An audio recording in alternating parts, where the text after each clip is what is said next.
সদৰৰ সম্পাদক হৈছে এই আমাৰ হেৰি জগবন্ধু আপোনাৰ দীৰ্ঘায়ু কামনা কৰি আৰু এইখন ছাৰ সন্মান পত্ৰ এখন দিয়ে তেওঁলোকৰ হেৰিৰ পৰা দিছে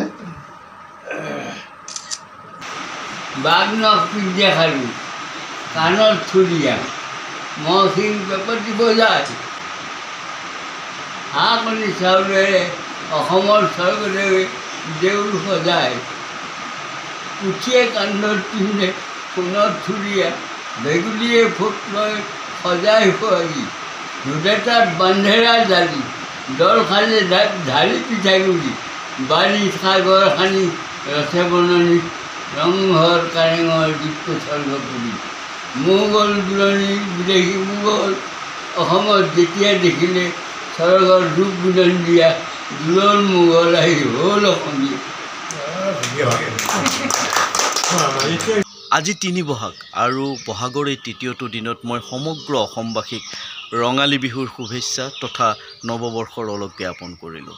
আচলতে এইবেলি মই বিহুৰ এই সময়ছোৱাত কোনো ভিডিঅ' আপোনালোকলৈ দিয়া নাই বা দিব পৰা নাছিলোঁ, কাৰণ ইয়াৰ অন্তৰালত অন্য এক কথা জড়িত হৈ আছিল। সেয়া হ'ল যোৱা বছৰ বহাগৰ ১ তাৰিখে মোৰ দেউতাই আমাক এৰি এই ধৰাৰ পৰা চিৰবিদায় মাগিছিল আৰু সেই দিনটোক স্মৰণ কৰি মই প্ৰথম বহাগ আৰু দ্বিতীয় বহাগত নিজকেই ঘৰত আবদ্ধ ৰাখি দেউতাৰ প্ৰতি শ্ৰদ্ধা ভক্তি নিবেদনৰ বাবে সামান্য প্ৰয়াস চলাইছিলোঁ আৰু তেওঁক স্মৰণ কৰি মই ঘৰৰ ভিতৰতেই আছিলোঁ, পৰিয়ালৰ সৈতে কটাইছোঁ। বহাগৰ এই সময়ছোৱাত আজি প্ৰথম বাহিৰলৈ ওলাই আহিছোঁ আৰু এই মুহূৰ্তত মই উপস্থিত আছোঁ বুঢ়ীপাৰা নামৰ গাঁওখনত আৰু গাঁও তথা চহৰৰ কিছু সংখ্যক অগ্ৰজ ব্যক্তিক আমি বিহুৰ শ্ৰদ্ধা বিহুৰ ভক্তি জনাবৰ বাবে আজি ওলাই আহিছোঁ ৰাতিপুৱাই। আৰু চাওকচোন আমি কেনেদৰে দিনটো কটালোঁ। পুৱা প্ৰায় 10মান বজাতে আমি ঘৰৰ পৰা ওলাইছিলোঁ। আমাৰ উদ্দেশ্য আছিল গোৱালপাৰা চহৰ তথা চহৰৰ দাঁতি কাষৰীয়া কেইবাখনো গাঁৱত বসবাস কৰা কেইজনমান বিশিষ্ট ব্যক্তিক লগ পাবলৈ, তেওঁলোকক বিহুৰ অলক জনাবলৈ আৰু তেওঁলোকৰ চৰণচুই আশীৰ্বাদ গ্ৰহণ কৰিবলৈ। আজিৰ এই যাত্ৰাৰ আমাৰ সহযোগী আছিল আমাৰ দীপক দা, পিছফালে আছে মহেশ দা, মহেশ চৌধুৰী, আবু শৰ্মা, কেৰামত আলী ছাৰ, সজৰ ছাৰ আৰু মজমিন ইয়াছমিন। কবিতা ভালপোৱা এদল মানুহক লগত লৈ জ্যেষ্ঠজনৰ আশীৰ্বাদ ল'বলৈ ওলাই অহাটো সঁচাকৈয়ে অতি স্মৰণীয়। আমি সৰ্বপ্ৰথমে উপস্থিত হ'লোঁ সেই আগিয়া দৰাপাৰাৰ বাসিন্দা ধীৰেন নাথদেৱৰ ঘৰত।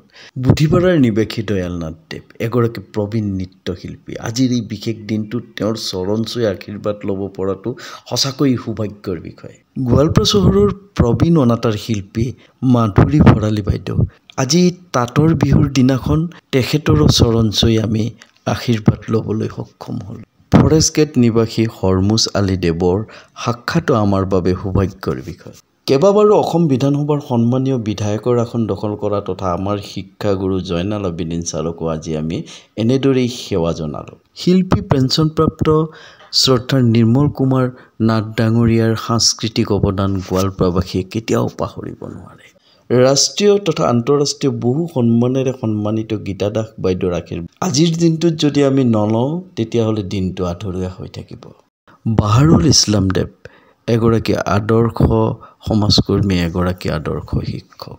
শ্ৰদ্ধাৰ আব্দুল মজিদ খান ৰাষ্ট্ৰপতি সন্মানপ্ৰাপ্ত এজন শিক্ষক তথা এজন সুপ্ৰতিষ্ঠিত লেখক। সমাজহিতৈষী তথা এগৰাকী আদৰ্শ শিক্ষক এখেত হৃদয় ৰঞ্জন নাথদেৱ। অনাতাঁৰ গীতিকাৰ হিচাপে, কলেজীয়া গীতিকাৰ হিচাপে, বিশিষ্ট ব্যক্তি হিচাপে আৰু গোৱালপাৰা হাইস্কুলখনৰ প্ৰতিষ্ঠাপক অধ্যক্ষ হিচাপে আপোনাক আমি আমাৰ ফালৰ পৰা এভাগী সম্বৰ্ধনা আগবঢ়াম। এইটো আমাৰ বহাগী বৰণ বুলি কয়। এই বহাগী বৰণত আমি আপোনাৰ সুস্বাস্থ্য কামনা কৰি ভগৱানৰ ওচৰত প্ৰাৰ্থনা কৰিছোঁ আপুনি ভালে ভালে থাকক, আমাৰ কাৰণে আৰু কিবাকিবি কাম কৰক আৰু আপুনি আমাকো আশীৰ্বাদ কৰক যাতে এই সৰু অসম কবিসন্মিলনী অনুষ্ঠানটো চিৰযুগমীয়া হৈ থাকে আৰু আমি আপোনাক এই সম্বৰ্ধনা দিম, আপুনি সাদৰে গ্ৰহণ কৰক ছাৰ। আপোনালোকৰ আশীৰ্বাদ শিৰত লৈ নতুন বছৰটো আমি এনেদৰেই আৰম্ভ কৰিব বিচাৰিছোঁ।